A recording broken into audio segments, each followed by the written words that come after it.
Hello, I'm Sanatan Mishra, and this is my project, Recycling Sorter. In the summer of 2022, my city sent out a bunch of outreach flyers about properly sorting recycling. And they were promptly ignored, and most people just threw them away.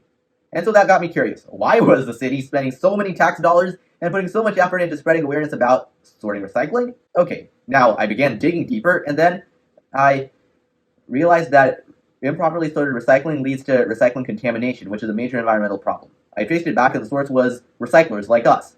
And so I thought of ways to combat the problem and evaluated different solutions. And then I decided to start building the Recycling Sorter app. The problem we're trying to solve is that of poorly sorted recycling, like putting plastic in the paper recycling bin. That's contamination, and even a little contamination can send the whole recycling bale to landfill, which harms the environment. Studies show that roughly 75% of the total municipal waste in the US is recyclable, but only around 30% actually gets recycled. Contamination renders entire recycling batches unusable, diminishing the value of recycled materials and resulting in a loss of roughly $766 per ton.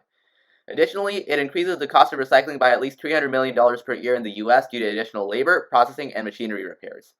It also affects the quality, efficiency, and safety of recycling processes, leading to environmental damage. Out of the approximately 5 million tons of recycling sent from the US to China in 2016, 30% ended up in the landfill, causing potential runoffs. Thus, if there were little to no contamination, waste processing would cost significantly less and be more environmentally friendly. Contaminated recycling leads to great losses to recycling companies and ultimately taxpayers. Contamination can be minimized by properly separating waste into appropriate categories either at the waste source or downstream at the recycling center. If we could properly sort our recycling at source, it would be safer, more energy efficient, more cost effective, and get a higher percentage of waste recycled than any of the alternatives. It is technically more difficult and expensive at the back end to sort waste correctly after different categories of waste are mixed together. However, sorting at the source has its own challenges and can easily introduce contamination. Oftentimes, understanding what is and isn't recyclable is not very straightforward. Awareness of proper recycling guidelines is yet another issue. To add to that, waste categories may vary between cities and recycling jurisdictions. It is also difficult for the elderly and the visually impaired to correctly identify the waste category. Currently, the main approaches to this problem are education and outreach, enhanced collection systems, strict enforcement, and improved sorting technologies at recycling facilities. Education and outreach involve the recycling agency providing clear guidance to the public through educational campaigns, displaying better labels on bins, and maintaining online resources. While they can inform many citizens on how to recycle, it is difficult for the public to remember recycling rules for every city due to jurisdictional inconsistencies in the projects accepted at the recycling centers, causing contamination. An enhanced collection system can involve measures like separate bins for separate types of waste, but it still requires people to put waste into the correct bins. Strict enforcement and penalties such as fines and other mechanisms create a legal incentive to avoid contamination, but they are difficult to enforce. Improved sorting technologies at recycling facilities, such as robots and AI-assisted systems, can make separating contaminants from recyclables easier at recycling facilities, but such systems are expensive, resource-intensive, and still evolving. Even in the presence of such systems, proper sorting at the source leads to better recycling outcomes than sorting at the recycling center alone. But many times, many people don't know how to sort their waste correctly or get confused about how to do it. So, to solve this problem, I created Recycling Sorter, an AI-based app to help sort waste at source. It categorizes waste into container, paper, and landfill bins, notifies the user about trash date, and educates the user on how to dispose of non-conventional waste. The sorting part is very simple. Just point the camera at the waste, click a button, the application will feed the camera's view to our AI model, and it will tell you where the waste belongs. Through its design, the Recycling Sorter app implements all the 5 big ideas of AI. First, perception, demonstrated by Recycling Sorter's ability to see waste and categorize it into different types. Second, representation and reasoning.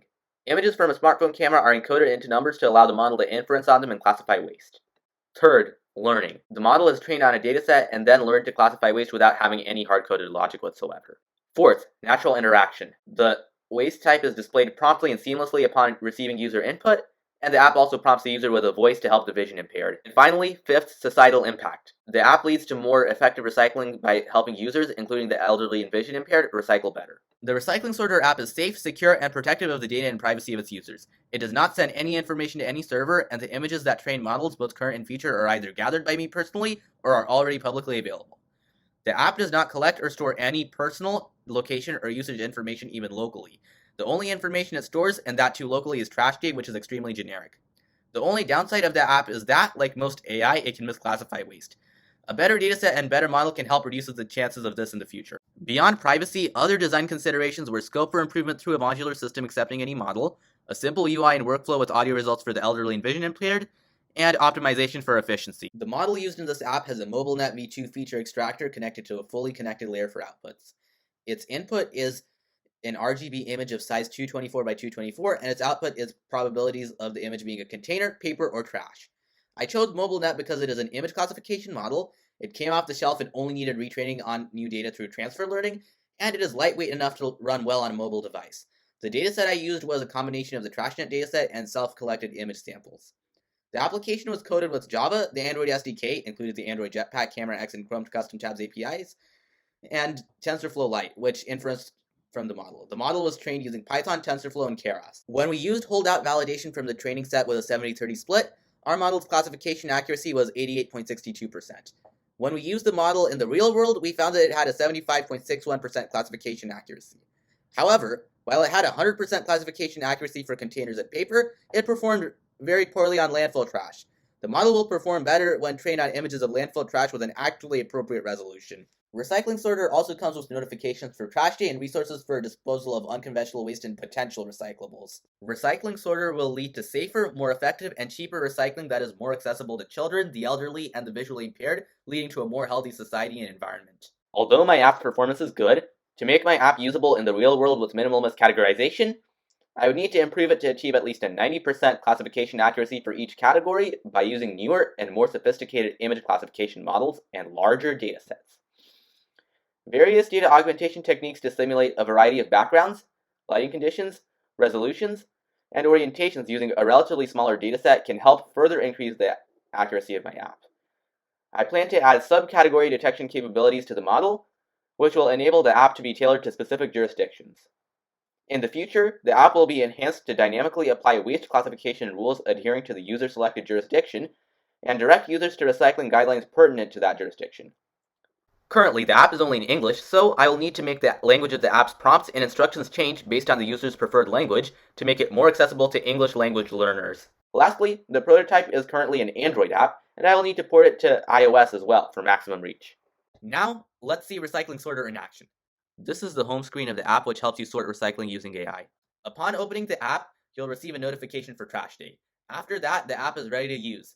Just point the camera at the waste, press the Categorize Waste button, and then you'll see and hear it work. Let's do this.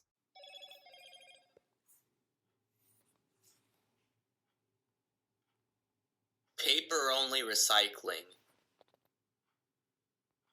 Paper-only recycling. Containers-only recycling.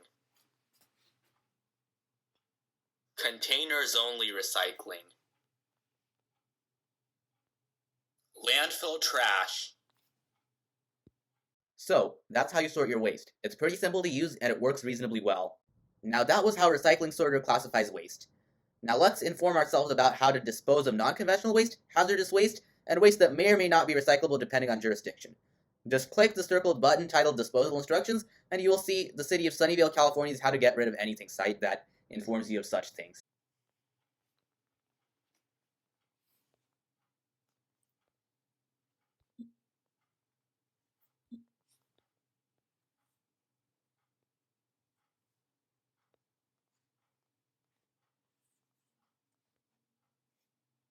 Now, time to set trash day for notifications to remind ourselves. Just click the circled button, click trash day on the calendar, and click the set dates button. Quick disclaimer, these notifications only pop up upon opening the app and at no other time, due to what seems to be a permissions issue in this older version of Android.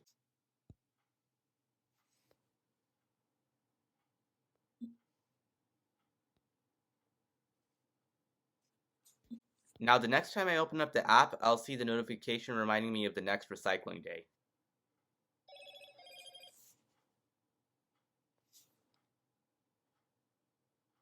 That was the demo. I hope my app helps everyone participate in the culture of proper recycling. Now that I've built an app with the potential to combat recycling contamination, I feel a great sense of achievement. While the problem isn't completely resolved yet and I still have some way to go, I hope my app becomes popular in my community and reaches the entire country one recycling jurisdiction at a time, saving billions of tax dollars that can then be used for more fruitful purposes.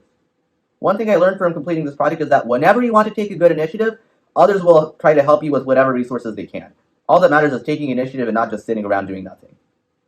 This project enhanced my Android development, debugging, and machine learning skills, and It showed me how I'm good at software development, and software development is fun, and so I'm going to want to do more of that in the future.